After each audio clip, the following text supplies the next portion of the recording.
김종철의 비즈니스 언프렌들리. 우리는 언제쯤이나 비즈니스 프렌들리한 세상에서 살아볼 것인가. 오늘도 어김없이 오마이뉴스 김종철 경제부장님 나오셨습니다. 어서 오세요. 네, 반갑습니다. 오랜만에 봬요. 저 지난주에 나왔었는데 안 나오셔서 오랜만에 뵙는 거죠. 그렇구나. 지난주에 휴가 갔었어요. 네. 일주일 정도 쉬었는데요. 총선 때 너무 고생하셔서 정말 좋던데. 쉬셔야 돼요. 쭉 쉬고 싶어요. 진짜 누가 월급만 주면 쭉 쉬고 싶어. 죄송해요. 속마음이 막 나오네. 얼굴 빨개졌다. 자, 시작을 해야 되겠습니다.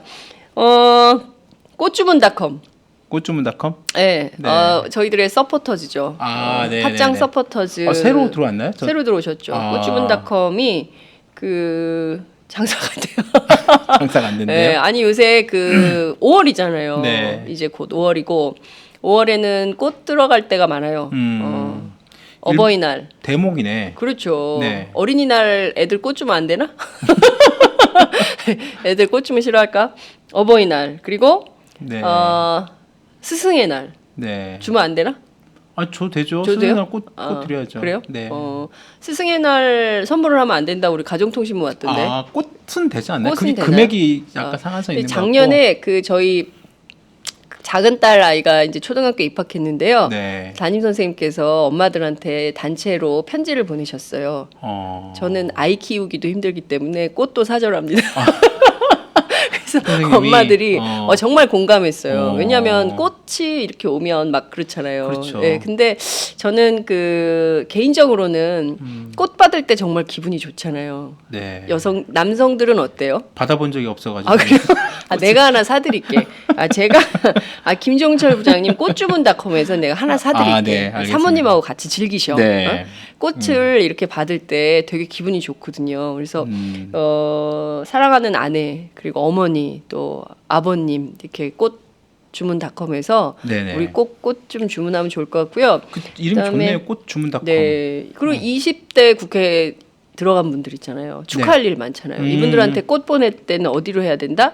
꽃주문닷컴으로 이용을 좀 해주시라.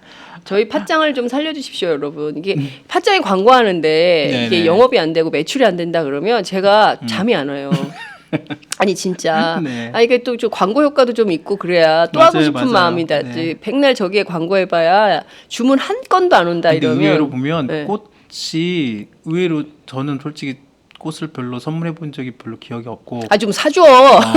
있어요. 그래서 네, 이제 결혼기념일이나 네. 뭐 어떤 그런 날은 꽃을 주문을 해요. 네. 그래서 인터넷으로 하거나 아니면 직접 오프라인 매장 가서 이렇게 삽니다. 네. 살 때 되게 고민이 돼요. 잘못 이렇게 하면 평상시에 뭐 이렇게 어떤 꽃을 좋아하는지 알아보지 않은 그래서 갑자기 거기서 추천해 주는 꽃을 막 네. 주섬주섬 사가지고 갖고 가면 네. 뭐 반응이 그래요. 뭐 나쁘진 않은데 나중에 처치곤란해가지고. 아니 근데 제가 사실 저희는 텃밭을 하거든요. 네. 텃밭에서 이제 저는 좀 놀고 우리 남편은 일을 하는데 우리 텃밭 그거 힘든데. 딸아이가 들꽃을 막 잘라가지고 와서 저는 또 쿠가 막 이랬거든요. 근데 우리 남편이 아니라고 가져가자 그래가지고 그거를 다른 데 같은 데 심었나요? 이렇게 조그만. 아니요, 베란다가 아니라 저기 아시죠? 미숫가루통. 다 먹은 미숫가루통에 거기에다가 들꽃을 꽂았어요. 그래서 피아노 위에 놔뒀는데 한 폭의 수채화 같아요. 정말. 그래서 여러분들 강추해요. 요새 가면 밭에 나가면요. 쑥이 엄청 맞아요. 널려 쑥 있어요. 엄청 많죠. 요때 쑥을 따야 돼. 가위 하나 들고 쑥을 딱 하셔가지고 네. 설탕하고 같이 재우잖아요. 그러면 그게 사냐초다. 사냐초. 변비에 그렇게 좋아. 그래서 해잡서, 응? 해잡서. 좋네요. 그렇게 그래요. 그래서 저는 좀 추천드려요. 주말에 이렇게 텃밭에서 그렇게 도시 농업 어렵지 않거든요. 그래서 좀 그거 정말 부지런해야 돼요. 아니요, 그렇지 않아요. 리모컨하고 그냥 애들하고 싸우지 말고 좀 나가 좀. 그래서 좀 해주시면 좋을 것 같다는 생각이 죠. 꽃주문닷컴 얘기하다 너무 많이 갔다. 네, 맞아요. 네. 여러분 꽃주문닷컴 사랑해 주시고요. 또 하나 있습니다. 풍무양꼬치가 양꼬치. 드디어 네. 일산점을 아 진짜요? 오픈했어요. 저 일산이잖아요. 지금. 일산 살잖아. 아, 네. 한번 같이 갑시다. 우리. 가야 되겠네요. 드디어 오늘이에요. 아 그렇습니까? 4월 28일 목요일 3호선 정발산역 정발산역 2번 출구 포시즌 빌딩. 오, 되게 아는데요? 아니 거기 되게 번화가예요. 번화가예요? 일산에서도 가장 그 번화가 중에 무슨 큰 광장 옆에 있더라고요. 거기 그 일산 중앙광장이라고 큰 광장이 있습니다. 그 호수공원에 연결되는 그 광장인데요. 그 동네 사시잖아, 호수공원. 네, 저는 그 정도. 그거 가깝네요. 저 한번 가봐야겠다. 걸어서 진짜. 가셔. 걸어서 가야겠다. 애들 데리고. 애하고 하나지. 양꼬 그 포시즌 빌딩에 직영점을 오픈했습니다. 정발산역에 있군요. 앞에. 그 경기도 고양시 일산 동구 중앙로 1275번 길 38-15. 제가 한 번 더 읽을게요. 경기도 고양시 일산 동구 중앙로 1275번 길 38-15. 꼭 오셔요. 정말 사장님이 통크시거든요. 그 풍무양꼬치 우리 구곡현 사장님께서 통큰 서비스 주실 거고요. 저희도 한번 가려고 그래요. 정발산역 파짱팀이. 2번 출구. 네. 정발산역 2번 출구. 네. 그래서 풍무양꼬치 한번 가시면 좋을 것 같고요. 그 투표했다고 인증샷 찍어가지고 가면 그 도장 찍어서 오시면 싸게 해주셨습니다. 맥주 하나 주신대요. 한 병. 네. 4명이 온다? 그럼 맥주 4병. 그렇게. 그거 지금 다 갖고 계신가? 모르겠어요. 그래서 여러분 풍무양꼬치도 많이 사랑해 주시기 바랍니다. 일산점 생겼으면 정말. 예, 저희가 한번 정말 여기서 번개를 한번 하려고 그래요. 그래서 팟짱 애청자분들 모시고 한번 좀 맛있는 양갈비, 양꼬치 먹으면서 한국 사회에 대해서 한번 이야기해 보아요. 주말에 가봐야겠네요. 네, 여러분 저희 여러 업체들이 정말 그 민주 사장님들께서 팟짱 서포터즈로 이렇게 활약을 해주고 계십니다. 그 덕분에 저희들이 이렇게 매일 방송할 수 있는 힘, 원동력이 되고 있으니까요. 여러분들도 함께 좋아요, 구독하기 플러스 팟짱 서포터즈 직영점 또 꽃주문닷컴 이런데 함께 하면서 힘을 좀 키우면 좋겠어요. 참 저번에 예전에 팟캐스트 듣는 사람들끼리 협력해야지. 군불침대. 네. 그 회장님 전화 왔었어요. 그래요? 전화 받으셨잖아요. 네네. 그 이후에도 계속 주문이 많이 오시고 되게 장사가 잘 되신대요. 진짜요? 네, 너무 광고를 안 하시잖아. 좀 더 도우면 아마 네. 더 광고를 더 하실 그렇군요. 것 같은 생각도 들고. 네, 군불침대 사장님 힘내시고요. 네, 저희 정말 많은 분들이 도와주잖아요. 마카산삼. 맞습니다. 네, 마카산삼 이제 신제품 나와서 그것도 한번 사야 돼. 진짜 마카산삼 먹고 나면 좀 달라지더라고요. 네. 눈이 좀 떠져요. 네, 그래서 열심히. 괜히 어설픈 그냥 이상한 영양제 먹는 것보다는 훨 낫죠. 그럼요. 그리고 네. 또 다른 건 몰라도 우리가 이제 신뢰도로 하는 거잖아요. 네, 신뢰 하나로 하는 거기 때문에 네. 정말 그 신뢰받는 기업들이 성장하는 나라가 네. 좋은 나라라고 좀 생각합니다. 양심적이고 열심히 네, 일하시는 열심히 분들이 제대로 또 대우도 받고 그럼요. 자신의 노동의 가치에 대한 그만큼의 또 성과도 얻어야 되죠. 네. 그렇죠. 그런데 구조조정이 많네. 그러니까 구조조정. 지금 네. 뭐 온 나라가 난리예요. 네. 그러니까 선거 끝나자마자 구조조정 확 꺼내가지고 네. 도대체 이게 지금 어쩌란 말이냐. 울산 지금 거제, 통영 이런데 2만 명 해고설 그렇죠. 말이 2만 명이지. 그럼요. 네. 이게 그 2만 명에 딸린 가족들 생각해 보세요. 4인 가족 잡으면 그 몇 명입니까? 거의 10만여 명 되고 협력 회사 차지하면 뭐 수십만 명이라고 보면 되죠. 아니 진짜 이거 한번 갑자기 급 우울해지고 있는데 그래도 이거 네. 우리가 똑바로 짚어봐야 될 것 그렇습니다. 같아요. 네. 지금 정부가 밝혔어요. 일단 구조조정 한다. 네, 그죠? 네. 일단 엊그제죠. 제가 지금 자료도 가지고 나왔는데요. 네. 이겁니다. 이 기업 구조조정 추진 현황과 향후 계획 이런 내용인데요. 네. 잠깐 보시면 밑에 26일입니다. 뭐라고 써 있어요? 관계부처 합동. 1980년대 보던 문구예요.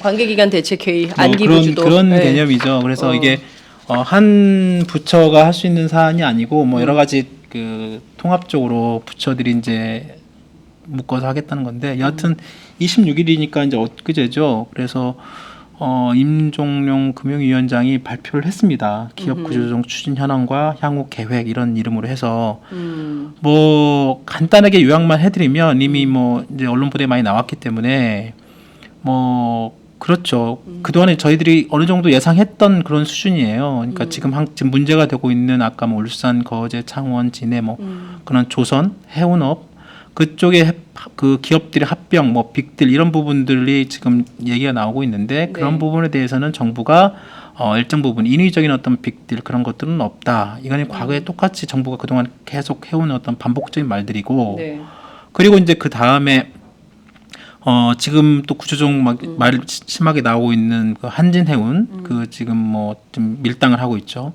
그 해운사 그 한진해운의 경우 뭐 용선료라고 있잖아요. 그 좀 우리 용선료가 뭐예요? 국민들이 이번에 하여튼 또 그 공부해야 돼. 공부 또 해. 저번에처럼 용선료도 말 그대로 그 한자어죠. 용선료니까 쓸 용 뭐 선박선 이렇게 해서 배를 쓰는데 내는 그렇죠. 돈. 그렇습니다. 배를 빌려서 쓰는 비용을 용선료라고 해요. 그래서 그거를 모든 해운업 하는 회사들이 자기네들 배를 갖고 있는 데도 있고 또 배를 빌려 쓰기도 하고 그래요.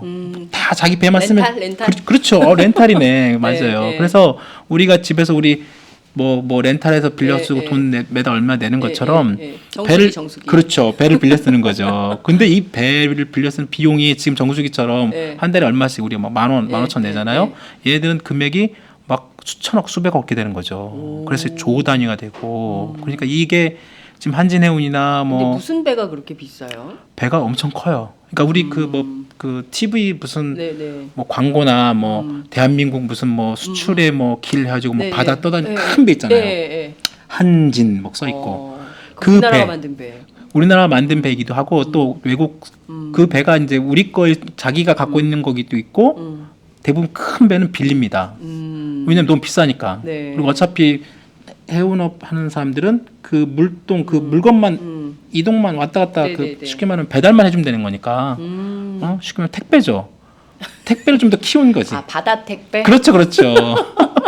그래서 그러니까 바나나, 포도 그렇지. 그런 게 전부 그런 배 타고 오는 거구나. 그렇죠. 큰 트럭 네모난 거 있잖아요. 박스 네, 싣고 오잖아요. 컨테이너 박스에다가 그렇죠. 전부 때려 실어가지고 갖고 그렇죠. 와서 그걸 이제 TEU라는 어떤 그 용어를 쓰는데 TEU. 하나의 컨테이너 박스가 1TEU예요. 근데 보통 이런 큰 배들은 13,000개를 싣고 오는 거예요. 그러니까 엄청나게 크죠. 그 배가. 그렇군요. 그러니까 그런 배를 한번 빌려 쓰는데 몇백억씩 이제 계약을 하는 거죠. 10년 단위로. 우리처럼 뭐 1년 정수기 쓰고 그런 게 아니라 얘네는 한번 배를 빌릴 때 5년, 10년씩 이렇게 크게 빌리는데 그래서 우리가 에콰도르 바나나도 먹고 그러는구나. 그렇죠. 칠레산 뭐 포도도 칠레산 먹고 포도 먹고. 그렇게 넘어오는 거죠. 네. 근데 이게 이제 그때 저희가 이 해운업, 조선업 이거 예전에 이 문제 있고 되게 힘들다는 거는 우리가 이제 팟짱 때 했었어요. 그럼요. 2014년인가 제가 지금 이번에 오늘 이거 하면서 자료를 찾아보니까 2014년 11월 달에 이미 우리가 현대중공업 할 때 그땐 조선업이었거든요. 해운업 얘기하면서 그때 원래 야마는 그거였어요. 야마는 좀 일본 표현이니까. 하여튼 정몽준 의원이 현대중공업 그 대주주일 때 주가가 폭락하면서 돈이 확 날아간 거야. 맞아요, 그렇죠. 맞아요. 그걸 우리가 얘기하면서 아니 갑자기 왜 정몽준이 이렇게 뭐 털렸나 막 얘기하면서 맞아요. 그 조선업의 어떤 위기다. 그런 위기, 해운업 이런 걸 설명을 드렸던 기억이 나는데 이미 이런 것들은 이제 오래전에 얘기 나왔던 거죠. 그리고 이번에 그 정부가 발표한 이 관계부처 합동 회의에서 나온 이 기업 구조조정 내용도 그동안에 뭐 나왔던 내용과 크게 다르지 않고 그래서 이 정부의 이번 그 구조조정 발표 평가를 보통 언론들이나 전문가들 사이에서는 그냥 기존의 정부의 원칙을 되풀이한 것 말고는 특별히 알맹이가 없다. 뭐 이런 얘기가 있습니다. 뭐예요, 그러면? 아니, 그러니까 정말 다른 거 다 떠나서 선거 끝나자마자 전국의 주요 이슈를 구조조정으로 확 정부가 만들어 버렸어요. 그러니까 선거 끝나고 뭐 당선자들 뭐 시리즈로 인터뷰하고 있는데 갑자기 구조조정 주말에 확 터져가지고 전부 저희의 보도의 기조들이 전부 구조조정으로 바뀐 거거든요. 맞아요.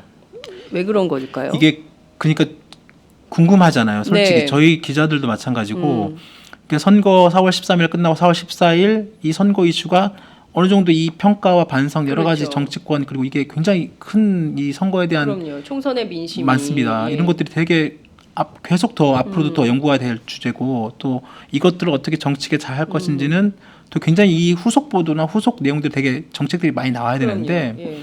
갑자기 진짜 한 3, 4일 사이로 확 구조조정 이슈로 가버렸어요. 그림을 확 바꿔버렸어요. 그렇죠. 정부가. 예. 이게 저도 참 궁금하고 여러 가지 그 취재를 좀 같이 해보고 네. 들어보니까 뭐 일정 부분 정황상으로 이렇게 추론을 해볼 수는 있는데 물론 그게 정확하다고 말씀드리긴 좀 뭐하지만 그래도 얼추 지금 그 종합해 보면 네. 이런 거죠. 그 유일호 장관이 그 미국에 이제 그걸 갑니다.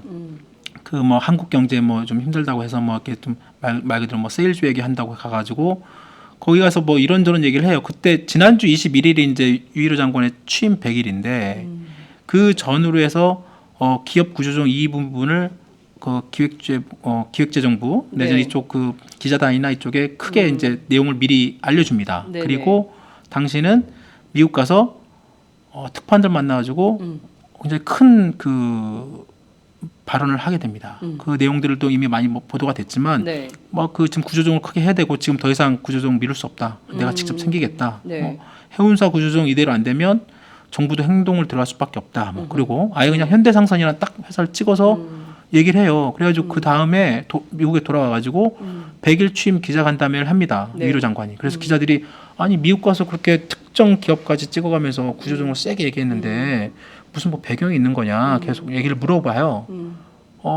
유일호 장관이 그때 뭐라고 하냐면 또 발을 쫙 뺍니다. 아니 뭐 그냥 뭐 원론적인 얘기한 거지 뭐 특별하게 의미가 있는 건 아니고 뭐 뭐야. 그동안 그러니까 그래서 그래놓고 네. 그 다음에 나오는 것들이 착착착 나옵니다. 그런 정부의 그 방향 원래대로 하면 그래서 이게 이런 정부의 이런 정도의 그 기조나 방향을 제시할 때는 이미 사전에 다 그 로드맵처럼 준비가 돼 있는 거죠. 그러니까 정부와 여당도 네. 선거 자신들이 이길 거라고 예상을 한 거야. 아. 자신들이 이번에 과반 이상의 네네. 그런 의석을 가지고 응? 그 승리를 딱 깔아놓고 그렇게 난 다음에 이제 기획재정부 재정 그 경제부처에서 구조조정을 띄웁니다. 그러면 정부 여당 승리한 정부 여당이 예상 시나리오대로라면 그걸 받아가지고 우리 그 착착착. 그렇죠. 네. 구조개혁 사법 포함해서 기업 구조조정을 확실하게 추진하겠다고 이렇게 가려고 했던 것 같아요. 제가 뭐 어떤 그 정부 부처 사람한테 물어보니까 네. 그런 시나리오 자체는 인정을 안 하지만 그런 정도의 예상은 하고 있었던 거죠. 그런데 갑자기 야당이 확 다 승리를 해버린 거예요. 그런데 유일호 장관이 보니까 이걸 준비를 해놨는데 말은 안 할 수 없고 그러니까 일단 질러놓고 야당이 확 승리를 해버리니까 좀 뻘쭘해진 거죠. 그런데 그 다음에 김종인 대표가 그걸 받습니다. 그러니까요. 구조조정 얘기를 받아요. 네. 오케이 뭐 정부가 어느 정도 갖고 있다고 하면 우리도 협력하겠다. 다만 전제 조건을 실업 문제 이런 부분들을 잘 어떤 세워라. 세우고 예. 그런다면 우리가 협력하겠다. 그러니까 정부가 이상하게 된 겁니다. 여당은 새누리당은 정신없고 지금 뭐 총선에 난리 뭐 났어요, 거기. 예. 거기에 뭐 생각도 없고 이 구조조정이 뭔지 지금 생각도 없는데 네. 야당이 이걸 확 받아버리니까 정부도 약간 뻘쭘하면서 그 다음에 이제 그 조중동 보수 언론이 확 키웁니다 이 내용을. 어차피 이렇게 갈 준비를 하고 있는데 이거 야당이 받았네. 그래서 그 다음날 제가 지난주 잠깐 언급을 드렸지만 그때 조중동의 그 거의 모든 일면과 그 내용들을 야당이 구조조정에 협력했다라는 야마로 기사를 쭉 싹 보냅니다. 뽑아냈죠. 네. 물론 그 더불어민주당과 국민의당의 이번에 그 구조정리에 대한 협력에 대한 그런 표현 의지 이런 것들은 좀 나중에 또 평가를 하고 앞으로 좀 더 진전이 될 것인지 그 내용에 따라 좀 더 봐야 되겠지만 네. 이것은 부분이 얼추 준비가 된 측면이 있어요. 분명히 어떤 그 이슈를 정부가 내년 대선에 앞서서 이번에 정부 여당이 승리하고 네. 여당이 승리하고 정부가 이런 정책을 같이 묶어서 힘있게 추진하려는 그런 방향을 갖고 있었는데 네. 갑자기 야당이 들어와가지고 야당이 들어오니 정부나 어차피 뭐 야당이 뭐 일당이 됐으니 네. 야당이 협조하면 뭐 나쁘진 않다 하는데 지금 분위기는 과거에 그 정부 여당이 승리했을 때 그 정도의 어떤 추진력 뭐 내지는 어떤 그런 부분보다는 약간 동력이 떨어진 건 사실입니다. 다만 여당이 이제 들어왔기 때문에 야당이 들어왔기 때문에 야당이 이제 그 이 구조조정안을 받았기 때문에 이걸 어떻게 자신들이 처음에 세웠던 방향대로 갈 것이냐 이건 또 다른 문제가 되는 것 같죠.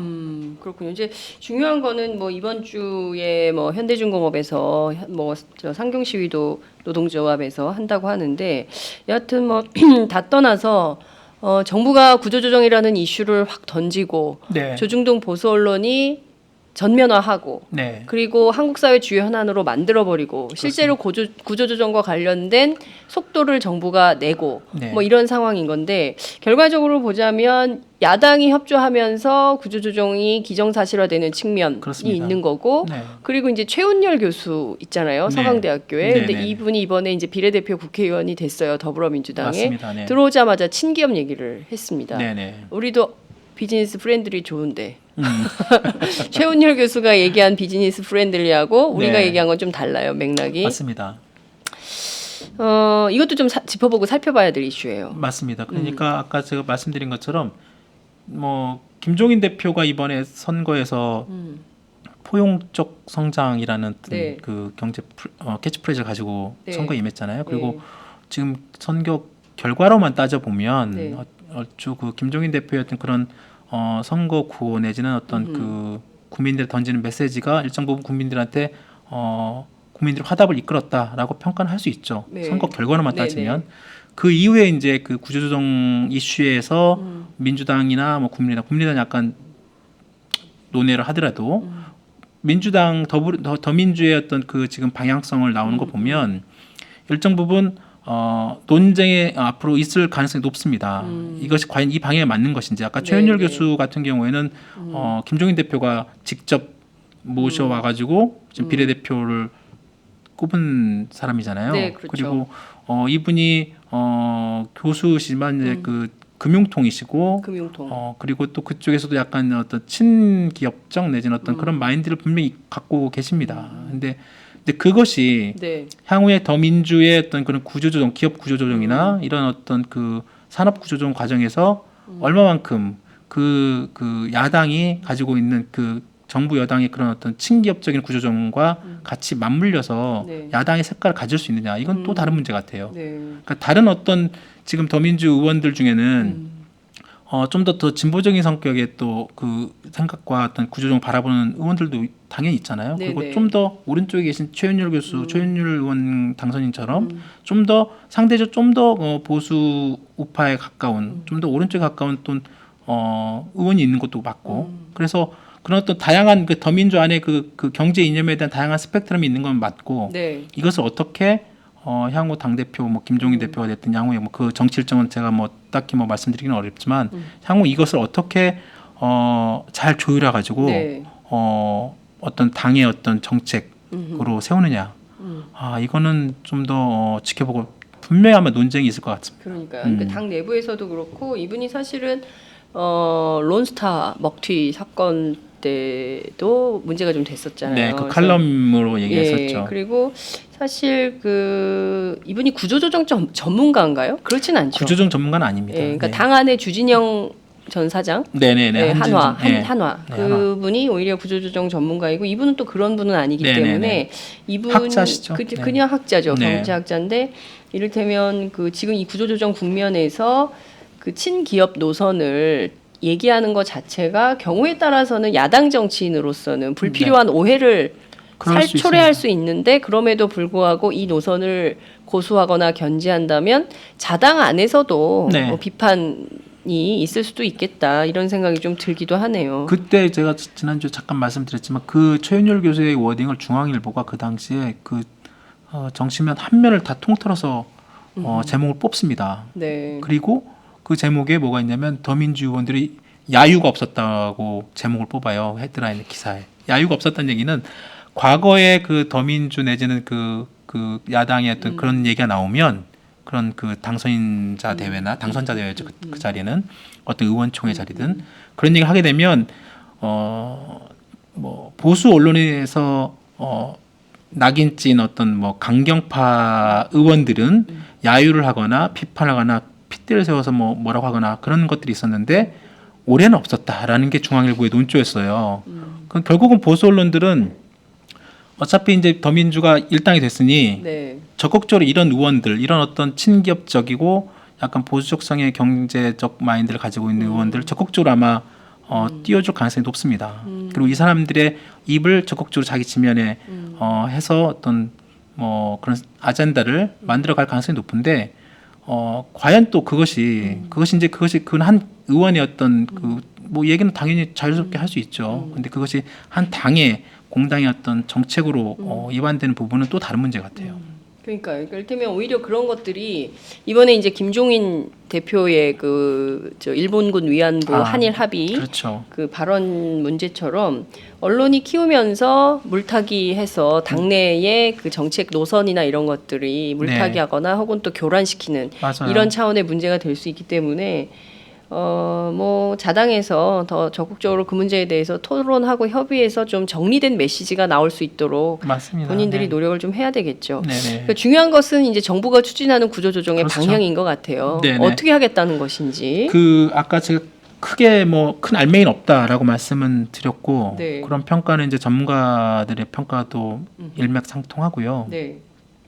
그럼에도 알맹이 없는데도 불구하고 그 알맹이 없는 것을 좀 봐야죠. 왜냐하면 그렇게 추진을 할 거니까 정부가 네. 일단 크게 지금 내놓은 방향을 보면 세 가지 방향으로 한다고 합니다. 정부가 네. 첫 번째는 경기에 민감한 업종들을 따로 뽑아가지고 지금 문제가 되고 있는 조선해양 업종들 기업들 따로 뽑아서 그냥 말 그대로 그 기업들과 관련되어 있는 은행들 그 채권단이죠. 채권단과 그 은행들이 은행과 그 기업이 자율적으로 협약을 맺어라. 자율협약. 나 우리가 힘들다. 지금 돈이 없다. 내지는 지금 빚을 좀 유예해줘라. 뭐 이런 식의 어떤 자율협약을 맺으면서 자연스럽게 구조조정 추진하는 것 하나 방향이 있고 두 번째는 이제 부실기업이 굉장히 농후한 곳들.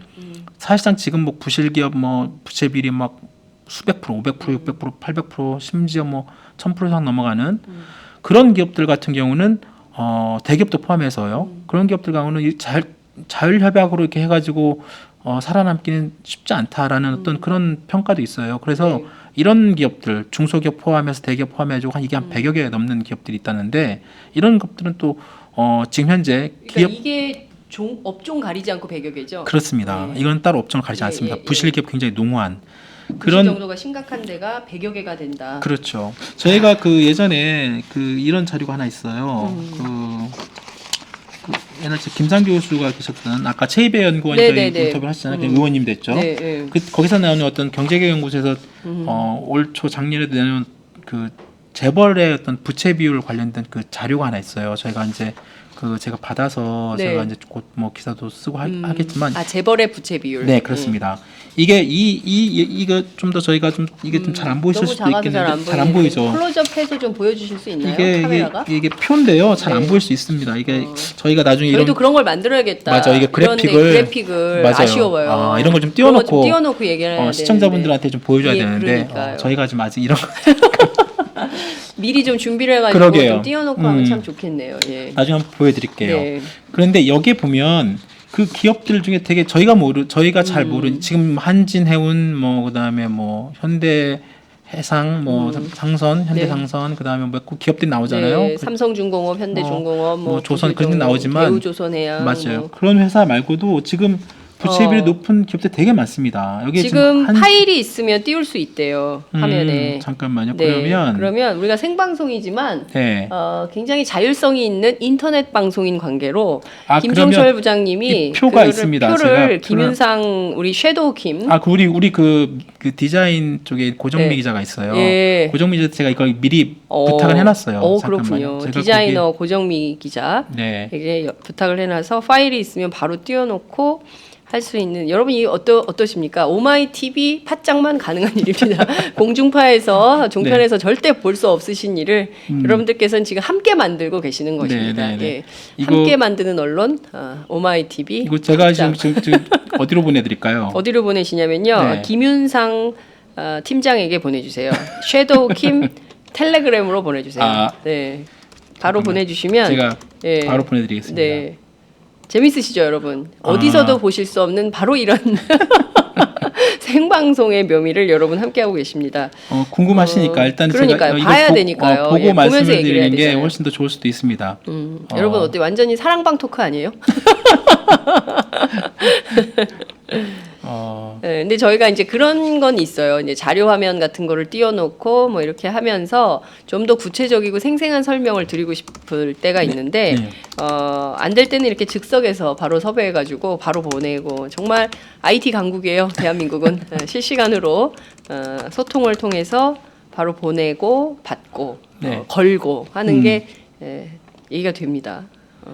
바로 보실 수 있습니다, 여러분. 네, 잠깐만 기다려 주십시오. 예. 왜냐면 표가 되게 많은 중요하니까요. 분들이 댓글로 지금 네. 그 의견을 주고 계시는데요. 우리 황지희 작가가 지금 구조조정 한파 위험에 놓여 있는 부산, 울산, 경남 지역의 상황이 어떠냐라고 여러분들께 여쭈었는데요. 네.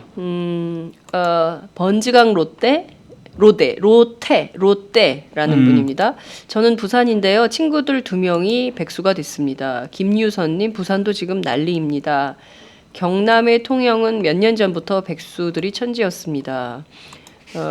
저는 대구에 있는데요. 대구야 원래 뭐 경기가 말할 것도 없는 수준이었습니다. 공장도 없습니다. 지금 뭐 여러 가지 얘기들이 막 나오고 있는데 지금 무리한 추경 편성으로 재정 적자 100조가 넘어가고 있는 박근혜 정부, 경제를 살린다는 핑계를 대고 있지만 사실 그것은 사실이 아닌 거 아니냐 이런 비판도 주고 계십니다. 지금 제일 중요한 게 동반 성장, 포용적 성장, 공정 성장 이런 얘기들이 나오는데 재벌들이 좀 적당히 해야 되는 거 아니냐 이런 비판도 있습니다. 왜냐하면 진짜 중소기업하고 대기업 간의 상생 구조가 전혀 만들어지지 않고 있기 때문에 이 점에 대해서 문제 지적을 하고 있는 것 같고요. 그리고 이제 현대중공업 계속 문제로 되고 있는데 비상경영 차원에서 임원들 25%를 감원하겠다라는 입장을 오늘 밝힌 것 같습니다. 그렇습니다. 근데 뭐 임원 25% 줄인다고 해서 이게 구조조정을 처리하는 핵심적인 대안이다. 이렇게 보긴 매우 어렵다. 분석을 해볼 수 있을 것 같네요. 그렇죠? 네, 맞습니다.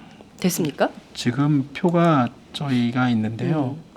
게시판에 지금 저희 김유성 PD한테 지금 보내주고 주는 있는데. 중입니까? 네. ING 가고 있어요. 네. 네.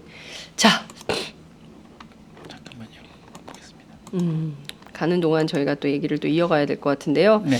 뭐 사실 구조조정 문제는 지금 2016년이지만 97년 IMF 때 얼마나 심각한 기업들 구조조정이 있었습니까? 특히 이제 건설업계 구조조정을 시작으로 해가지고 많은 기업들이 살을 도려냈죠. 근데 그 책임은 고스란히 노동자들에게 전가가 됐어요. 그렇죠. 그래서 정말 해고된 노동자들이 서울역에 저 그때 이제 현장 취재 많이 했었는데 서울역에 노숙자들이 굉장히 많이 있었어요. 나도 집에 가고 싶다. 그런 그때 30대 그 시절에 30대 40대 가장들이 정말 일자리를 찾아서 헤매던 그 장면 저도 기억을 합니다. 그때는 노숙자 숙소 같은 것들도 막 영등포 이런 데 있었어요. 집단적으로. 그러니까 이게 이 구조조정이라는 것이 이게 일정 부분 필요할 수 있습니다. 이게 기업들. 네, 그렇고요. 또 한계 기업이라고 있잖아요. 그러니까 기업이 네. 저희들도 오마이뉴스도 기업, 언론 기업이잖아요. 네. 기업이라는 게 솔직히 100년, 200년 뭐 그렇게 오랫동안 지속 가능하면 좋겠지만 물론 독일이나 이런 데 가보면 되게 100년, 150년 굉장히 100년 기업들도 많이 있습니다. 네. 근데 대부분 어떤 그 기업의 사이클이 있잖아요. 네. 그 업종의 또 흐름도 있고 뭐 경기를 타고 그러다 보면 기업들 입장에 보면 분명히 어려움이 있고 그 과정에서 나름대로 계속 지속 가능하기 위해서 경쟁력을 키웁니다. 기술을 개발한다든지 그렇죠. 아니면 또 다른 어떤 자신들만의 어떤 독특한 어떤 상품을 만들어낸다든지 네. 뭐 여러 가지 그런 통해서 위기를 극복하는데 이 한계 기업을 언제까지 계속 안고 갈 될 것이냐 뭐 여러 가지 그런 딜레마는 있는 거예요. 그렇다고 무조건 다 기업을 문 닫게 해서 잘된 기업만 데리고 갈 거냐 뭐 이런 건 이제 정책적으로 볼 때 그래서 일정 부분 정말 안 되는 기업들은 새롭게 새로운 일을 찾을 수 있도록 정부가 어떤 그 재교육 프로그램이나 아니면 어떤 여러 가지 그 새로운 산업적인 정책을 보여주고 그러면 되는데 그게 안 되다 보니까 이게 예전에는 그런 그 구조조정이 IMF 때 그 빅딜 이런 것들이 결국은 너무 그 인위적이고 정치적으로 해석되는 것도 많았지 않습니까? 그게 그러다 보니까 그 과정에서 제대로 된 어떤 재벌 총수들의 경영 실패 이런 부분들은 문제 삼지 못하고 그게 정치적으로 개입이 되다 보니까 이해관계가 결국은 노동자와 서민 결국은 또 그 기업을 살리기 위해서 들어간 공적 자금, 세금 결국은 국민들이 또 그걸 다 떠안게 되잖아요. 그러니까 이런 그렇죠. 구조조정의 이런 과거의 우리의 그 병폐나 이 문제점을 또 반복되지 않을까 그게 걱정이 되는 거죠. 그렇군요. 지금 재벌의 연결 기준 부채 비율과 이자 보상 배율 추이 이게 맞는 거죠? 네네네. 이걸 띄워주시면 될 것 같습니다. 네네네 맞습니다. 바로 이거는. 띄워주시면 저희가 설명을 바로 들을 수 있도록 하겠습니다. 네네 맞습니다.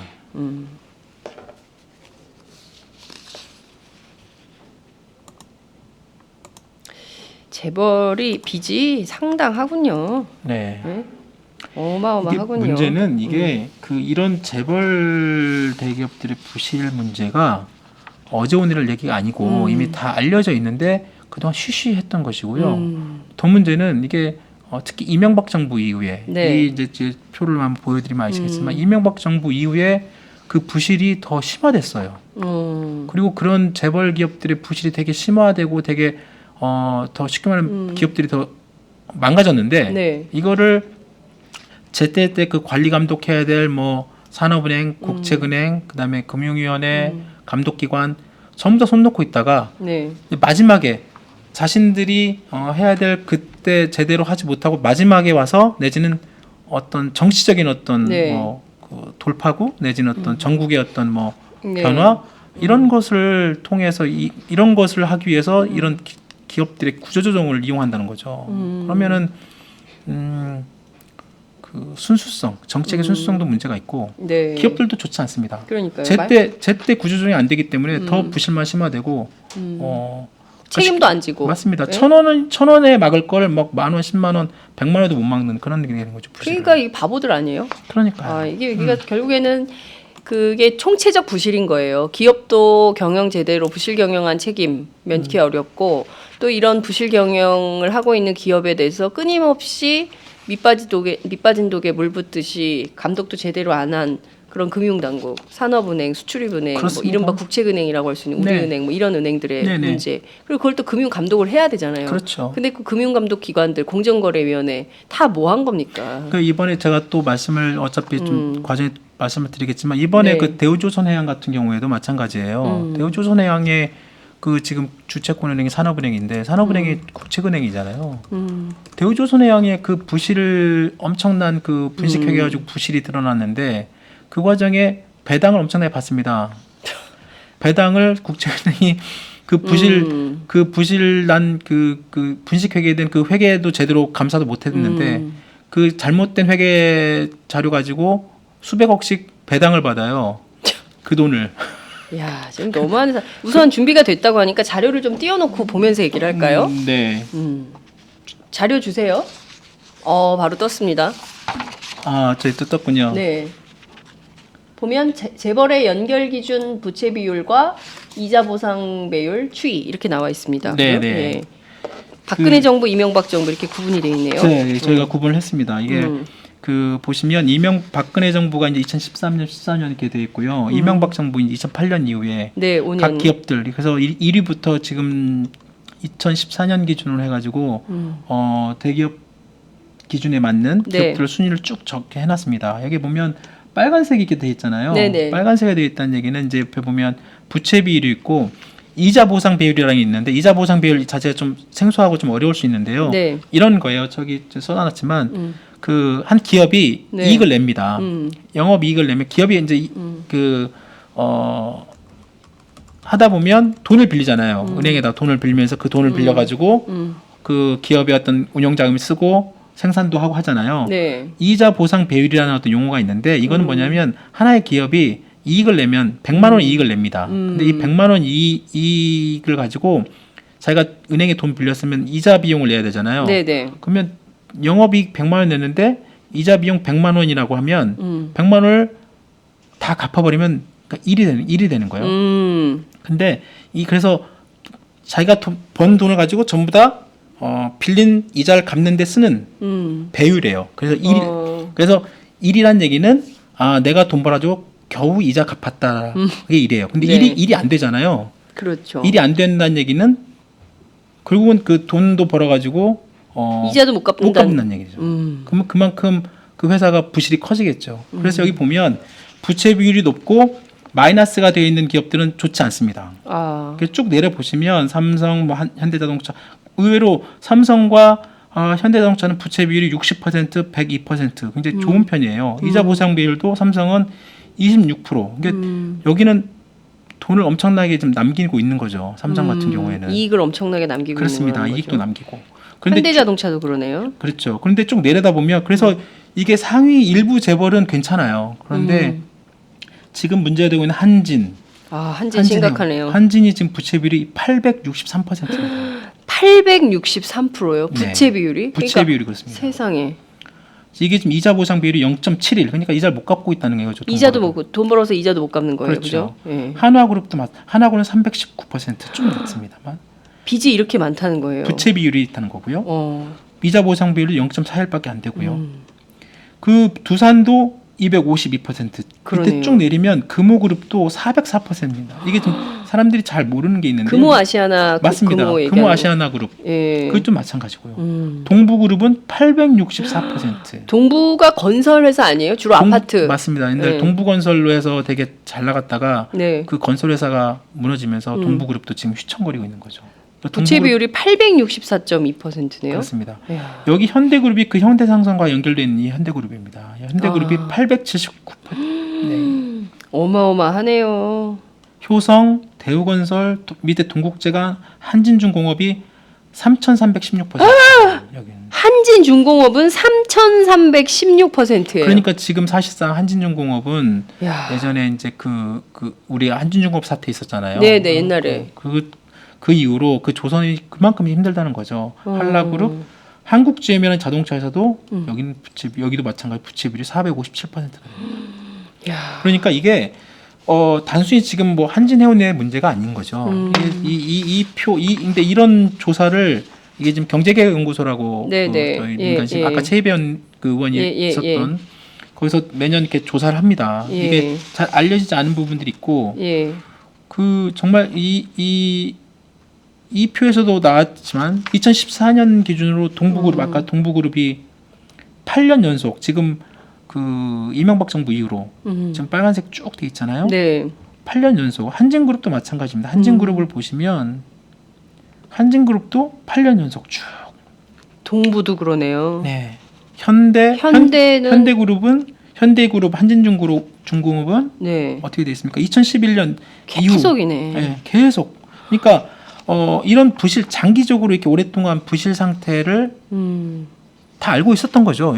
금융당국이나 정책당국 다 알고 있었던 거예요. 아니 근데 이런 거가 이렇게 지표로 다 확인이 됐는데도 뭐 한 겁니까? 앞서 말씀해 주신 대로 지금 뭐 너무 심각한 수준인데 3,000 몇 프로가 넘고 800 몇 프로가 넘는 이 그렇죠. 부채 비율을 가지고 있는 회사들에 대해서 여태 뭐 하다가 갑자기 구조조정 저희가 얘기를. 이게 이제 이 민간 연구소의 자료를 가지고 저희가 지금 공개를 해드렸지만 네. 정부에서는 이 명단 다 갖고 있는데 구체적인 그 기업의 이름을 밝히지 않습니다.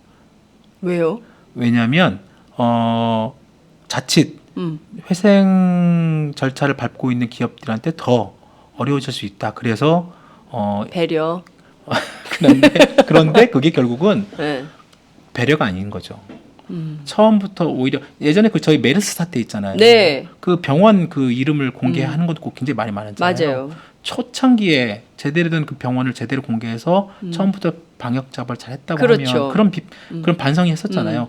똑같습니다. 기업들도 부실 기업들이 처음에 나오면 명확하게 빨리빨리 공개를 해서 더 이상의 부실이 쌓이지 않도록 그리고 곧바로 어떤 그 기업에 맞는 뭐 그런 이제 그 표현을 뭐 선제적 구조조정 뭐 외과적 수술 뭐 이런 뭐 표현들 쓰는데 그 기업에 맞는 그 업종에 맞는 그 시기에 맞는 그게 되게 중요하잖아요. 근데 이게 숨기고 끌고 덮고 있다가 더 큰 일이 되는 거예요. 터질 때까지 기다렸다가 그러니까 뭐 하자는 건지 잘 모르겠어요. 그러니까요. 이를테면 아니 이 해당 기업만의 문제가 아니잖아요. 그렇습니다. 해당 기업하고 연관된 이를테면 원부자재 기업 기업들이 중소 협력회사들 하청업체 많습니다. 협력 얼마나 많은 회사들이 있습니까? 안 되는 기업이면 빨리 딱 접고 그럼요. 정리하고 다르게 할 수 있도록 음. 시스템을 만들고 거기 있던 노동자들도 다른 일 할 수 다른 회사 취직할 수 이렇게 만들어줘야 그게 제대로 된 공동체 인식인 그렇죠. 거지. 네네. 그런 거 아무것도 없이 골마 터져서 더 이상 어떻게 할 수 없는 지경에 이르렀을 때 그때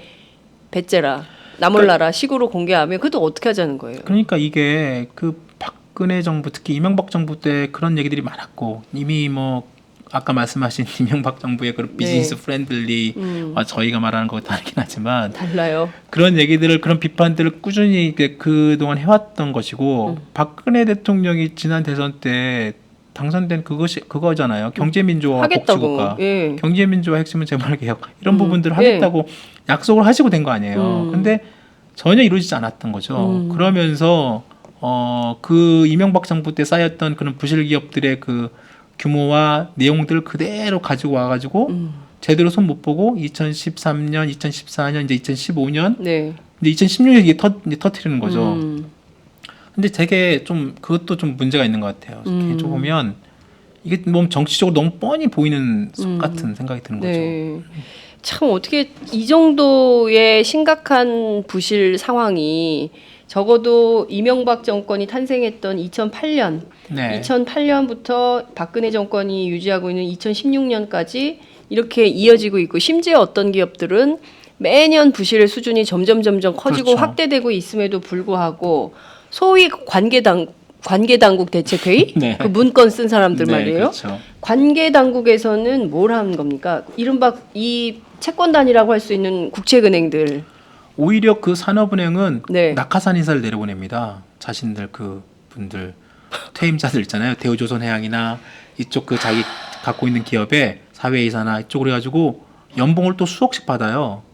그래서 그게 작년 아니 망해가는 회사에서 그렇죠. 연봉을 토해내도 토해내고 더 헌신해서 기업을 발달시킬 생각은 하지 않고 없는 회사에서 더 뜯어간다는 그렇죠. 거예요. 어차피 자기 돈은 아니니까.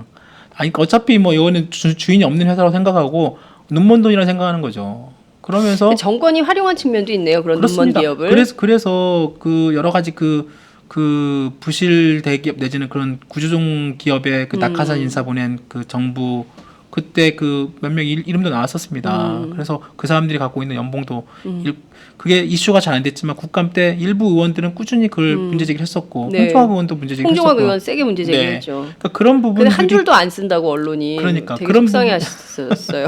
그거 나오면 또 산업은행 이런 데 또 엄청나게 언론사 상대 로비를 하고 또 그러니까. 아 언론사 상대로 산업은행이 그렇죠. 로비를 해요. 그렇죠. 쓰지 말라고. 쓰지 말라고. 그러니까 이게 참 문제. 그 조중동이나 보솔로는 쓰지 않고. 그러니까 오마이뉴스를 보세요, 여러분. 김종철 기자의 기사를 보십시오. 다 써. 그렇죠. 저희 다 씁니다. 네. 그래서 이제 이게 골맞을 대로 골맞은 다음에 이제 터트리는 그것도 되게 좀 어떻게 보면 좀 정치적 의도를 갖고. 지금 생각해 보면요. 97년 IMF 때도 그랬어요. 네. 결국 책임은 제가 매일 이 얘기를 하고 있는데 결국 책임은 정말 힘없는 노동자들한테 전부 니네 나가 그렇죠. 해고 그다음에 아무런 복지 대책이 없어요. 아무런 대책이 없어요. 나가서 뭐 막노동밖에 할 게 없는 거예요. 막말로 얘기해가지고 당장 하루 연명하려면 마트에 가서 비정규직 노동자라도 해야 애들 데리고 먹고 살 수 있게 되는 거지. 그거 아니면 길이 없도록 만든단 그렇습니다. 말이에요. 네. 도대체 그 수억 원대 연봉 받는 분들 무슨 책임을 지고 있는지 다른 거 다 떠나서 지금 상황에서는 지금 구조조정 이끌겠다고 선언한 그 관계기관 문건 쓰신 분들, 예? 그렇죠. 금융위원회, 산업은행 어떤 책임을 질까요? 그 책임은 지금 책임 생각지도 안 하고 있을 거예요. 제가 보니까. 우리 책임 아니다? 지금 왜요? 오히려 오늘 아침에 산업은행에서 한진해운 상대로 우리 법정 관리도 생각하고 있다. 너희들 부실 다 받을 수 있는 돈 갖고 있으니까 한진해운의 어떤 대주주 쪽에 네. 좀 더 그 책임 있는 어떤 뭐 고통 분담을 요구하는 어떤 뭐 그런 제스처 같이 보이는데 솔직히 지금 산업은행 돈 많이 없거든요. 그래서 지금 정부가 지들도 없으면서 그러니까 허풍이에요? 맞아요. 그러면서 지금 정부가 어차피 지금 이 산업은행이 지금 대우조선해양 포함해가지고 지금 네. 부실채권 갖고 있는 게 엄청나게 많습니다. 수조 원이에요. 그러니까 지금 산업은행 그다음에 거기뿐만이 아니라 한국수출입은행 이런 수출입은행, 우리은행, 예, 우리은행 이런데 거기 지금 BIS 비율도 10%도 안 돼가지고 지금 맞아요. 그래서 양적 완화 하려는 거 아니야 대통령이 한국은행 돈 찍어. 그러니까 그게 뭐 하는- 말이 안 되는 거죠. 양적 완화를 뭐 안철수 의원이 박근혜 대통령 양적 완화라는 말을 알고 하는 소리냐 이렇게. 네. 그런 말까지 오죽해야 했는데 그런 말. 그 양적 완화는 지난 총선 때도 그 새누리당이 제기를 했었잖아요. 맞아요. 근데 한국은행에서는 솔직히 제가 그때 한국은행 그 이주열 총재 그때 기자회견 때 저희 그 물어봤고 기자들한테도 얘기했었지만 한국은행 별로 그 시큰둥합니다. 그러니까 시큰둥하다는 표현은 엄밀히 말하면 그냥 거부한다는 것과 마찬가지고 저희도 그렇게 기사를 썼습니다만 네. 양적 완화는 정말 그 전문가들도 그렇게 얘기를 합니다. 가장 마지막에 그 양적 완화라는 거는 돈을 찍는 거거든요, 말 그대로. 예, 예. 우리 돈 10,000원짜리, 5,000원짜리 또 찍는 거예요. 그러면 야 그거 쉬운데 왜 안 찍냐 얘기할 수 있어요. 미국은 실제로 지난 그 2008년 금융위기 때 양적 완화 엄청나게 했습니다. 달러 엄청나게 찍었어요. 그래가지고 걔네들 GM 파산된 거, AIG 파산된 회사들 다 살려가지고 공적 자금 투입해서 살렸어요. 그래서 이주열 총재한테 기자들이 그런 얘기도 했어요. 아니 미국이나서 그렇게 양적 완화 경기 살렸는데 왜 우리 하면 안 되냐? 어떤 기자가 그렇게 물어봐요? 네? 어떤 기자가? 그게 그 새누리당의 의견이에요. 새누리당의 그 강봉균 위원장 예전에 인정됐었지만 그분의 그 양반이 생각이 그랬어요. 이번 총선 때도 그 얘기를 얘기했습니다. 했었죠. 예. 이주열 총재가 뭐라고 딱 잘라내고 얘기했냐면 거기는 기축통화잖아요. 달러는 기축통화입니다. 그렇죠. 원화는 우리 원화 갖고 나가면 누가 쳐주질 않아. 아니 저기 뭐야 어디 가면은 환전도 잘 안 돼. 달러 갖고 가야 환전을 해주지 원화 달러 안 돼요. 그러니까. 동남아시아에서도 안 해줘. 그러니까 이 돈을 찍는 거를 잘못 이해를 하시는 거예요. 그러니까 달러, 엔화와 그런 기축통화 있는 나라들은 그렇죠. 그 돈 자체가 전 세계 유통이 되고 어느 정도 물론 미국의 달러와 양적 완화가 좋은 건 아니에요. 전체적으로 그렇죠. 전 세계 예. 인플레이션을 예. 분명히 이끈 것도 있고. 그런데 돈을 많이 찍어내면 돈 찍어낸 만큼 돈의 가치는 떨어집니다. 우리나라가 만약에 지금 말 그대로 지금 산업은행 돈이 없으니까 돈을 막 찍어내라고 해요. 한은행한테 2조 원을 찍어내라 이런 얘기도 나옵니다. 그런데 액수도 막 정해주는구나. 그렇죠. 예. 근데 그거는 지금 현행 하는 법상 할 수도 없어요. 돈을 찍으려면 법을 바꿔야 됩니다. 근데 하는 법을. 네, 그거를 정책 당국이 다 알아요. 아는데도 자꾸 어떤 여론을 그렇게 만들고 하는의 어떤 독립성 이런 부분들을 좀 약간 좀 침해하는. 그렇습니다. 그리고 설령 진짜 네. 정말로 뭐 정부의 어떤 구조조정 네. 뭐 그 대주주가 책임이죠. 대주주가 자기 경영 실패에 대해서 자기 사죄도 출연하고 네. 옛날에 이건희 회장이 삼성자동차 그 접을 때 자기가 자기 사죄 출연데 2조 8천억인가 돈 냈잖아요. 예. 그러면 지금 한진해운이나 현대상선이나 이런 사람들 대주주들 지금 돈 내야죠. 네. 근데 돈 안 낸다고 버티잖아요. 안 내는 게 아니라 자기 거 챙겨가지고 자기 딸들 것까지 챙겨가지고 오히려 주가 최은영 회장 말이에요. 주식 내다 네? 팔고 그러잖아요. 내다 팔고 그러니까. 내부 거래해서 그 최대한 국민들이 이해할 수 있는 수준의 그 사람들의 고통 분담이나 자기 어떤 그런 부분들을 하지 않고 네. 돈 찍어서 일단 산업은행 돈 메꿔가지고 그걸로 구조조정하라고 하면 그 돈을 찍어내는 것 자체가 인플레이션이에요. 그럼요. 그리고 그 물가와 그 다음에 그 돈의 가치 하락에 대한 그 피해를 국민들이 그대로 갖습니다. 왜냐하면 돈이 많이 풀리면 이 값어치가 떨어지니까 돈의 값어치가 떨어지니까 가격 다 오릅니다. 그러면 지금도 먹고 살기 힘든데 그걸 어떻게 할 것인지 대책이 없는 거예요. 그러니까 이러다가 이제 애호박 하나를 7,800원 주고 사 먹어야 되는 그럴 시대가 수도 있어요. 온다니까요. 그러니까요. 네? 그게 일부 어떤 경제학자들은 이제 그 정도까지는 아니겠지만 우리나라가 과거에 실제로 그런 경우가 있어요. 하이퍼 인플레이션이라고 하이퍼 인플레이션. 막 물가 1000%씩 오릅니다. 전쟁이 끝나고 막 네. 갑자기 막 돈 찍어내고 하면 독일도 그랬고 예. 그러니까 이게 지금 뭐 그냥 우려 내지는 야 설마 그렇게 가겠느냐라고 할 수 있지만 그러니까 그런 인식이나 그런 우려 그런 것들 없이 그냥 돈 찍어내면 되지. 근데 결국에는 이게 이런 거 아니겠어요? 이제 기업이 그러니까 재벌 개혁이에요. 핵심은 그렇죠. 구조조정도 핵심은 기업이 자생할 수 있는 능력을 키워주는 방법으로 구조조정이 돼야 되는 건데 그게 아니라 이 부실화된 기업들 그냥 다 놔두는 거예요. 재벌들. 그 총수 일가가 기업 경영에서 예컨대 뭐 부실금융을 하든 뭘 하든 다 그냥 봐주고 넘기고 그렇죠. 네. 그다음에 거기에 그냥 그 낙하산 인사 내려보내든지 뭘 뭐 부탁을 하든지 해가지고 정경유착하고 네. 그래서 결국에는 그 모든 게 망했을 때는 공적 자금을 투입하는 형태로 해서 그 부담을 전부 국민들한테 그러니까 이게 골고루 부과하는 거잖아. 자기 돈 아니니까. 자기 돈 아니니까. 자기 돈 아니라고 생각하니까 그렇습니다. 만약에 진짜 자기 통장 자기 통장에 있는 월급 통장 빼가지고 내놓으라고 하면 아마 절대 안 그럴 거래요. 정말 끔찍합니다. 다른 거 다 떠나서 진짜 이렇게 책임지지 않는 네. 그러니까 기업 부실을 초래하고 그 부실을 키우는 정부 그리고 정말 제대로 된 당국에서 네. 감시 감독해야 되는 그 권한도 제대로 행사하지 않는 이런 네. 사람들의 문제를 왜 그거를 우리 국민들이 다 떠안고 부담하고 맞습니다. 어려울 때마다 우리는 금 모으기 운동도 해야 되고 그렇죠. 유조선 가다 사고 나면 나가서 바위돌 기름종이로 있고. 닦아야 되고 네. 왜 모든 걸 우리 국민 힘들어. 아, 우리 왜 이렇게 힘들게 하는 거야? 국민을 왜 이렇게 괴롭히고 힘들게 하는 거야? 그래도 참 착해요. 다 또 해 우리는. 그러니까요. 우리 너무 우리 국민들이 정말- 우습게 보는 거 아니에요? 그러니까 이른바 권력자들 또 힘 있고 돈 있는 사람들이 국민들이 되게 우스운 것 같아요. 그러니까 뭐 이런 식으로 느닷없이 양적 완화 드러내놓고 다른 거 다 얘기하고. 차지하고 책임지는 거 하나도 없이 그런 얘기만 하고 있고 그러니까 전반적으로 꼼수만 부리면 된다는 이상한 사고방식들이 권력층 안에 있는 것 같다라는 생각이 좀 드는데요. 맞습니다. 지금 이 상황이면 그 구조조정 제대로 되겠습니까? 제대로 돼야 되는 게 맞는데 네. 지금 여러 전문가들이나 아직 지금 진행 중인 상황이기 때문에 음흠. 좀 더 제대로 된 방향으로 이끄는 게 맞는 거죠. 근데 이제 그 제대로 된 방향이 뭐냐라고 할 때 또 뭐 여야 정치권, 뭐 정부 또 이해 당사자들이 많잖아요. 노조 포함해서. 네. 근데 그런 사람들이 전부 다 이제 같이 모아놓고 무엇이 최선이냐. 어차피 이 기업을 살리고 죽이고 그 다음에 거기에 일하고 있는 노동자들 이걸 어떻게 할 것이냐.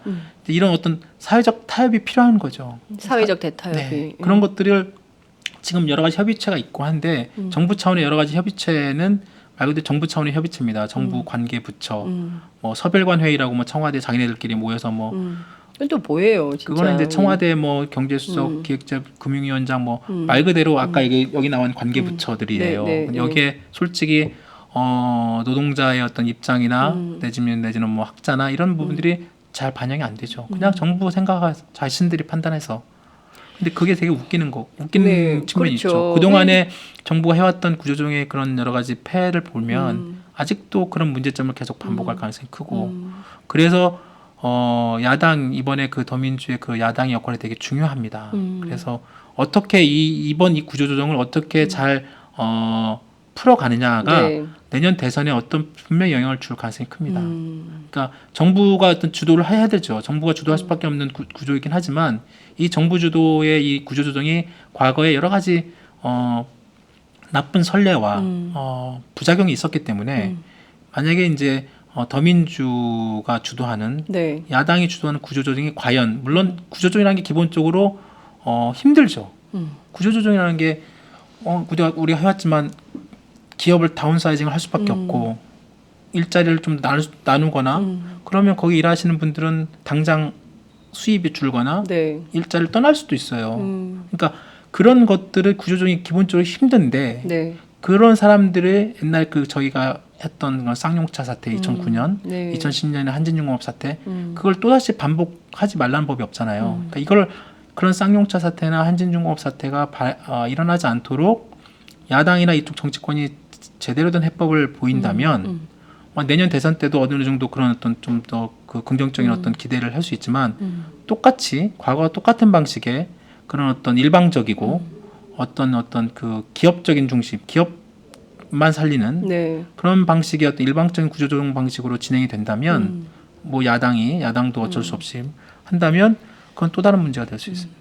지금 당장 보면 현대중공업 노동조합에서 이제 상경 네. 시위 이번 주말에 상경 시위 한다고 한다는 건데 어떻게 시위가 진행될지 모르겠지만 예컨대 격하게 진행이 된다면 또 폭력 시위로 그렇죠. 또 경찰이 뭐 하지 않겠어요? 아마 몇 명 또 구속되고 그렇죠. 노조위원장들 뭐 단식하고 삭발하고 그렇게 되고 이제 구조조정에서 그 중요한 축인 노동조합이 배제가 되는 거죠. 그러니까 논의의 대상자, 논의의 파트너가 되어야 되는 그렇죠. 중요한 대상자가 배제된 상황에서 채권단, 정부, 기업 자기들끼리 그들만의 논의 구조로 가져가고 결국 그 피해는 전부 고스란히 노동자들이 입는 건데 맞습니다. 논의 테이블에조차 못 앉게 하고 현대중공 문제는 저희도 지금 팟짱 때 몇 번 얘기했지만 네. 작년 2년 전 3년 전에도 이미 구조조정을 세게 해왔어요. 매년 1,300명, 1,000명 뭐 희망퇴직 해가지고. 근데 왜 사람만 잘라요? 그러니까 그게 이제 결국은 당장 그 비용을 줄이고 장부상의 이익을 숫자상의 이익을 내려오는 거죠. 아니 그러면 다 굉장히- 떠나서 아니 저기 대주주들 소위 얘기하는 총수 일가 자기들은 무슨 그래서 뭘 해요? 뭘 그래서- 합니까? 진짜 그래서 열받아. 정말 네. 그런 어떤 그 아까 말씀드린 기업의 어떤 경기 사이클이나 네. 그런 어떤 여러 가지 그런 부침이 있을 수 있죠. 다만 그 경영 실패에 대한 부분, 대주주의 경영 실패, 대주주의 어떤 그런 책임성 네. 이런 부분들은 왜 그 제대로 하지 않느냐. 물론 이 사람들도 얘기합니다. 아 그래서 이번에 뭐 현대해상이 그 대주주가 뭐 경영권을 포기하고 이번 한진해운도 뭐 조양호 회장이 경영권 포기했다. 포기한다. 예. 경영권 당연히 포기해야지. 경영 실패했으면 당신의 경영 능력이 이걸로 네. 입증이 됐는데. 그걸 그리고 지금 회사를 갖다 아니 근데 포기가 아니라 그 용어도 표기가 아닌 것 같아. 당연히 내려놔야 돼. 됩니다. 예. 왜냐하면 어차피 회사가 지금 채권단으로 넘어가기 경영권 때문에 박탈이라고 씁시다. 아 그래도 되네요. 자기가 못해서 결국은 못해서 뺏어야지. 그 회사가 결국은 채권단이라는 그 금융권을 자기 넘어가게 됐는데 그건 네. 당연히 그 포기가 아니라 네. 말씀하신 것처럼 그냥 박탈 당한 거죠. 네, 능력이 그리고- 없으니까 그렇죠. 박탈 당한 거죠. 그러면 그걸로 끝내는 게 아니라 네. 제대로 된 자기 어떤 경영 실패에 대한 책임을 져야 되는 것이고 아까 뭐 이건희 회장이 2조 8천억 얘기했지만 그것도 뭐 그 금액이 뭐 많고 적음을 떠나서 네. 대주주로서의 어떤 그런 그 사회에 대한 어떤 그 책임적인 모습을 보여도 자신들은 뭐 민형사상 법률적 책임을 져야 되는 거죠. 도의적 책임 포함해서. 아니 그러니까 노동조합들 파업할 때 뺀 민형사상 그 맞아요. 제기한다고 해놓고 손해배상 청구 그리고- 있는 대로 해놓고. 그렇죠. 네. 그 사람들 전부 다 월급 다 차압시키고 그러니까 그러면서 하기는 그 대주주 뭘 사장들 했어요? 그러니까요. 정말 저희들이 매번 그 반복되는 말씀을 계속 드리고 그 아쉬운 얘기하는 것도 이런 그 CEO나 그 책임 있는 분들이 정말 좀 그 도덕적으로 우리나라는 참 그게 좀 아쉬운 정말 것 너무 심각해요. 그러니까 그 회사가 망해도 총수 일가는 망하지 않기 때문에 기업 망하는 거에 대해서 별로 심각하지 않은 거예요. 그 한진해운 보세요. 그 어떻게 알았을까요? 그 회사가 그렇게 될 거라는 거를 사전에 미리 정보를 취득하지 않고서야 어떻게 자기 이렇게 주식을 딱 팔아가지고 음. 이익을 딱 챙길 수가 있습니까? 딸들 것까지. 네. 아주 그냥 물론- 알뜰해. 물론 그게 그 이번에 최 회장 일가가 판 주식 그 규모가 네. 많지는 않아요. 0.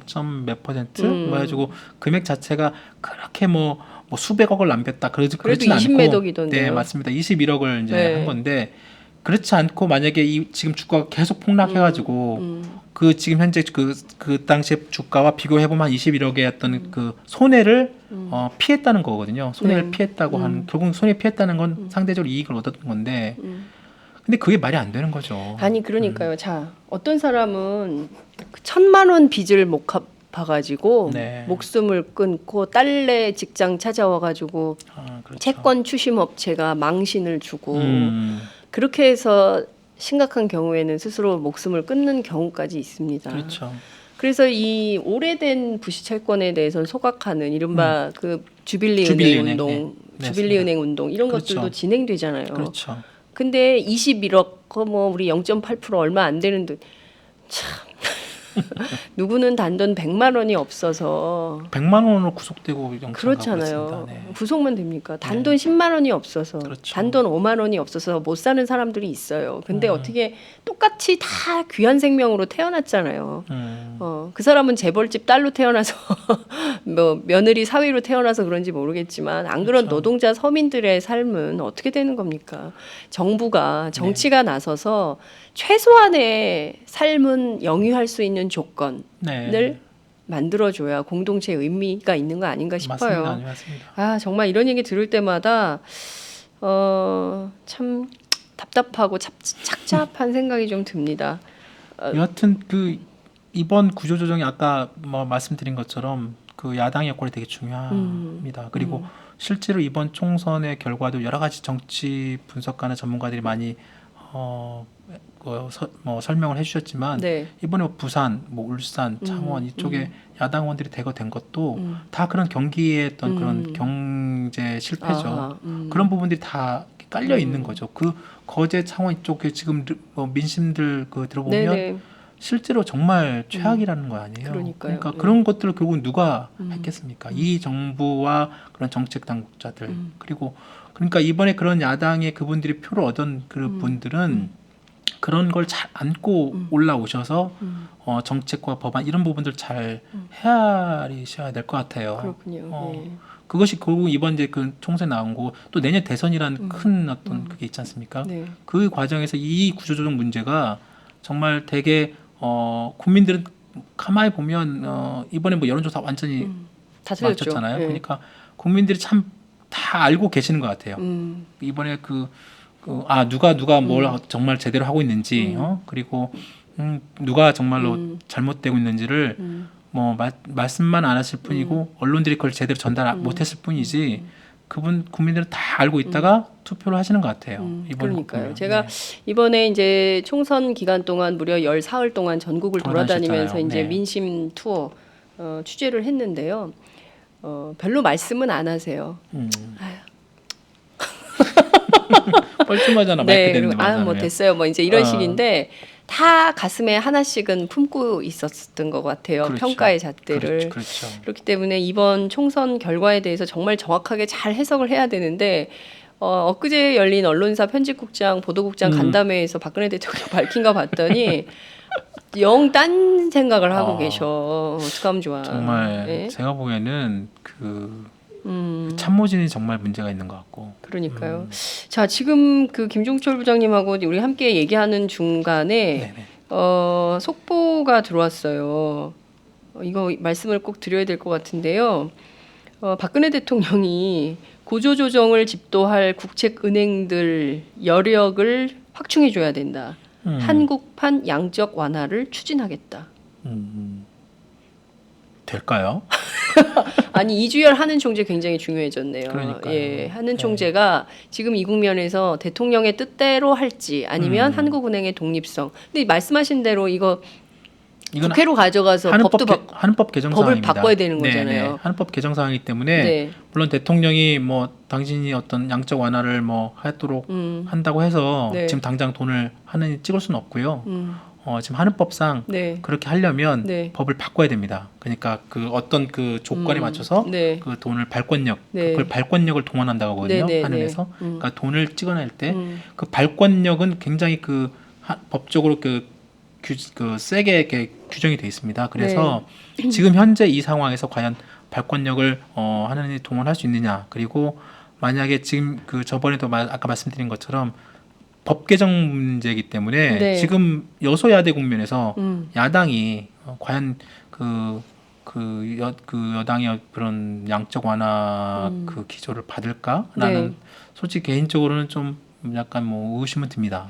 아니 근데 이제 19대 국회가 남아 있으니까. 아 그렇군요. 19대 국회 맞아요. 네, 19대 국회가 아직 남아 있기 때문에 임시국회 회의에서 물론 이제 다 안 열려요. 심지어 어떤 상임위는 문도 잠겨 있던데. 그래요? 예, 그 어제 정보위는 열린 것 같아요. 워낙 그 북한 식당 문제가 심각해서 그렇지만. 몇 군데는 뭐 문 다 잠궈놓고 지금 의원들이 당선 인사하느라고 너무 바빠가지고 국회 열 시간이 근데 그것도 문제야 사실은. 그렇죠. 국회 열어놓고 그럼요. 마지막까지 하셔야죠. 마지막까지 최선을 다해야 되는데 자기 이미 떨어진 사람들 혹은 뭐 당선된 사람은 당선된 대로 당선 인사하느라 바쁘고 또 떨어진 사람은 낙선 인사하느라 바빠서 얘기 안 되는데 만약에 박근혜 대통령이 이런 식으로 밀어붙이기를 한다면 이건 또 다른 차원에서의 저항을 불러올 수밖에 없겠다는 글쎄요. 생각이 좀 들고요. 모든 전문가가 반대하는데도 국정교과서 꼭 추진해야 되겠다. 그리고 나서 화를 내잖아요. 그렇죠. 내 맘대로 되는 게 하나도 없다. 자기 내 말을 이렇게 안 듣냐고. 내가 대통령 돼서도 되는 게 없어. 아주 그냥 화가 나셔가지고 지금 분노에 막 언어를 쏟아내셨는데 아이고 이제 좀 말씀 좀 같이 나누시면 좋겠어요. 그러게요. 얘기를 좀 함께해서 전문가 말도 좀 듣고 무엇이 최선인지. 그러니까요. 고집이 중요한 게 아니지 않습니까? 맞습니다. 예, 걱정입니다. 지금 변화된 정세에 전혀 합리적으로 대응을 하지 않고 있기 때문에 걱정이라는 생각 좀 들으면서 시간이 다 돼가지고 네. 어이구 69분 36초가 지나고 있네요. 네. 오늘 막 재밌게 재밌다 그러면 안 되죠. 이 심각한 얘기를 네. 하다 보니까 시간이 이렇게 훌쩍 지나갔는지 몰랐는데 문제는 지금 해운 조선의 문제가 아니라 그렇습니다. 뭐 건설 모든 업종을 가리지 않고 네. 부실화된 기업이 100개가 넘는다고 하니까 이 기업들이 순차적으로 전부 구조조정에 나설 때 과연 우리 가계부채 문제 포함해서 우리 그렇죠. 경제가 버틸 수 있는 재간이 있는 것인지 살펴봐야 되겠네요. 그러니까 다음 정권이 아마 만만치 않을 것 같습니다. 다음 정권. 네, 2017년 이후에 어떤 정부가 들어설지 모르겠지만 그 정부도 또 초창기에 이 기업들의 구조조정이라는 것 때문에 또 어떻게 될지는 모르겠습니다만 네. 과연 이제 그 한국경제 이 재벌개혁 포함해서 경제민 이런 네. 부분들이 또 어떻게 될지 과거에 항상 그렇게 왔잖아요. 그러니까. 처음에는 한다고 하지만 이 기업이 어렵기 때문에 이걸 좀 뭐 할 수 봐줘야 없다라는 되고 식으로 뭐 어쩌고, 네, 그렇게 다 넘어갔는데 네. 과연 지금 과연 그렇게 될지는 좀 봐야 될 것 같고 아까 말씀드린 것처럼 여하튼 이제 이 구조조정 판이 어떤 만들어졌으니 네. 어떤 제2의 어떤 쌍용차 한진중공업 사태 같은 그런 과거의 그런 것들은 겪지 않는 게 최선인 것 같아요. 더 이상 뭐 또 다시 제2의 쌍용차 뭐 그 해고는 살인이다 막 그런 어떤 네. 말씀이 나올 정도로 그렇게 해서는 안 될 것 같고 그러면 이걸 어떻게 슬기롭게 넘겨야 하느냐. 그래서 아까 야당의 역할 그다음에 이런 부분들이 되게 중요할 것 같고 이미 대안들은 많이 나와 있어요. 네. 그리고 그런 대안들을 어떻게 입법화하고 법제화해서 이거를 잘 시행하느냐 이게 이제 의지의 문제 같아요. 그런 의지를 정치적으로 어떻게 리더십을 잘 풀어서 할 것이냐. 뭐 실업 대책, 뭐 사회 안전망, 뭐 일자 나누기, 뭐 노동 여러 가지 그런 어떤 그 뭐 대안이라고 할 수 있는 그런 것들이 나와 있기 때문에 이런 것들을 어떻게 말씀드린 것처럼 잘 입법화해서 실행할 수 있도록 제도화하느냐. 물론 이제 저항이 있겠죠. 보수 진영이나 이쪽에서 기업들. 그다음에 아까 그 재벌 그 대주주였던 그런 책임과 물을 수 있는 어떤 그런 또 법 제도적인 그런 보안 문제. 그럼 분명히 저항이 올 겁니다. 근데 그런 저항을 어떻게 잘 어떤 국민들한테 설득을 시켜서 갈 것이냐 이게 되게 핵심일 것 같고요. 네. 중요할 말씀하신 것 대로 지금 그 끊임없이 재벌 비호 정책 같습니다. 노선을 이명박 박근혜 정권이 그렇죠. 해왔던 거예요. 그 성적표가 그렇죠. 지금 구조조정이라는 것으로 그렇죠. 나와 있는 상황인데 이 상황도 제대로 잘 핸들링을 못해서 결국 차기 정권이 이 모든 부담을 그렇죠. 껴안고 가야 한다면 그 폭풍은 어마어마할 거다라는 그렇습니다. 생각이 좀 들고요. 무엇보다 지금 전경련 같은 경우도 할 말이 없어요. 어버이연합 게이트로 지금 굉장히 시끄러운 상황이기 때문에 거기는 그냥 해체하는 게 좋을 것 같아요. 전경련? 네. 전경련은 오늘 뉴스 나왔다. 네, 네, 제목 나왔어요. 전경련, 전경련은, 네. 네, 김종철, 전경련은 그냥 해체하시라. 네, 해체하시는 게 좋을 것 같아요. 네. 네. 그리고 제가 그 삼성이 전경련의 그 분담금을 제일 많이 내는 회사 그 그룹이잖아요. 네, 예, 예. 제가 삼성부 임원들하고 이렇게 얘기를 했더니 네. 삼성도 되게 그 쉽게 말하면 말은 참 못하지만 소가를 하는 것 같아요. 이게 결국은 그 돈이 그 전경련 회원사들 회비로 운영되는 건데. 운영되고 예, 예. 그 회비를 가장 많이 낸 데가 삼성, 현대차, SK 네. 이쪽이 있거든요. 예. 삼성이 제일 많이 내요 지금. 예, 예. 그러면 삼성이 이번 기회에 그냥 전경련 탈퇴하면 다른 것도 자연스럽게 탈퇴하면 자연스럽게 해체됩니다. 삼성이 자기네들 이미지 뭐 망쳐가면서 굳이 전경련 회원사 있을 이유가 없죠. 그리고 전경련이라는 단체 자체가 더 이상 전 세계적으로 우리나라 말고 일본이 뭐 게이단련이 네, 있는데 네. 거기는 대한상이 우리나라처럼 대한상이가 따로 있잖아요. 거기는 같이 묶어서 상공에서도 있잖아요, 진짜. 그러니까 대한상이가 원래 기업을 네. 맞는 단체예요. 그리고 역사가 제일 오래됐고 정경련보다 100년이 넘고 대한상이는 전 세계적으로 다 있고 네. 그러니까 그게 훨씬 더 걔네 공신력이 대한상이가 있는 조직인 거죠. 그렇습니다. 명분도 있고 그 대한상이가 원래 그리고 지금 회장도 두산 네, 회장이잖아요. 네. 그러니까 이번 기회에 그냥 전경련 없어지시고 삼성이 한 해에 전경련에 내는 회비가 얼마예요? 그게 아직 공식적으로 밝혀진 밝히진 바는 없습니다. 않겠지만 네, 그게 대략. 이제 뭐 자기네들끼리 뭐 나와 있기 때문에 대신에 제가 알기로는 몇 년 전만 해도 한 150억 이상은 냅니다. 한 해? 예, 그 돈을 사회복지기금으로 쓰세요. 그러니까. 네? 150억이면 그래 다른 정말 다른 많은 걸 할 수 있는 돈이에요. 그래서 그 제가 특정 그 재벌 어떤 그룹 말씀 못 드리겠지만 네. 저랑 그때 어떤 그 4대 그룹 임원 고임원 분은 네. 탈퇴하고 싶다고 그랬어요. 정말로. 그리고 우리 회장님은 관심 없다고 그래요. 어. 회장 그냥 까놓고 LG 그룹은 네. 자기는 정경련 관심 없다고 그래요. LG 그룹이에요. 네. LG 그룹 먼저 탈퇴하세요, 그럼. 그때 그랬어. LG 탈퇴해라. 그 진짜 그 고위급은 자기네들은 솔직히 관심 없다고 그랬어요. LG 그룹은 예. 탈퇴하고 싶다고까지 했었어요. 근데 삼성이나 이쪽에 같이 또 오너 일가에 또 너무 튀는 행동을 또 네, 그렇잖아요. 싫어하잖아요. 오너들은 네, 그러니까 자신들은 밑에 선빵을 못 그런 날리는구나. 거죠. 그래서 삼성이 빠지면 다 네. 줄줄이 빠질 겁니다. 네. 그럼 자연스럽게 정경련 해체되는데 네. 그래서 제가 막 삼성한테 그 얘기하면서 우스갯소리로 먼저 탈퇴를 한번 선언하시는 게 어떠냐 그랬더니 그냥 웃더라고요. 아니 근데 그 집 아버지 어떻게 괜찮아요?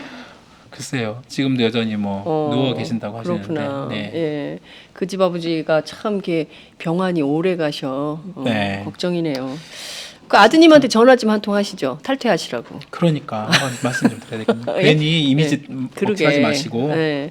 그 돈으로 만약에 딴 거 한다 그러면 그래. 예, 그 삼성병원만이라도 그러니까. 좀 공익적으로 잘 운영하는데 그 돈을 쓰면 맞아요. 네, 네. 사람들이 좋아할 거예요. 그렇습니다. 메르스가 웬 말입니까? 메르스가. 그렇죠. 정경련 괜히 거기 회비 내지 마시고. 그러니까 네. 엉뚱한 데다 돈을 써. 그러니까. 네. 그러니까 저뭐 참 아까 말씀하신 것처럼 삼성재단, 병원 이런 네. 데 좋은 데 쓰시면 더 좋고. 그럼요. 예. 이런 좋은 제언을 하는 팟짱 네. 있어서 좋지 않습니까, 여러분? 예, 오늘 76분 4초 흐르고 아유, 있습니다. 정말 오늘 길게 훌륭하네. 얘기했는데요. 그 정도로 심각한 현안이고요. 아무래도 구조조정과 관련해서는 매주 한 챕터씩 정리를 좀 해주셔야 될 것 네. 같다는 생각이 좀 네, 듭니다. 이게 맞습니다. 업종을 가리지 않고 확대될 때 저희들도 아마 조만간 그 경남 지역 르뽀를 한번 해야 되지 않을까 싶은데요. 민심 기획 방송을 좀 해볼 필요가 네. 있을 것 같다는 생각이 좀 듭니다. 아이고 참 걱정입니다. 모든 게 참 정치가 잘해야 되는 영역인데 그렇죠. 네. 그 부분에서 뚫리니까 정말 무시무시한 수준으로 우리 국민들이 감당해야 될 문제들이 산계해 있다 이런 걱정 말씀 또 드리게 됩니다. 오늘 말씀 잘 들었습니다. 네. 고맙습니다. 네, 감사합니다.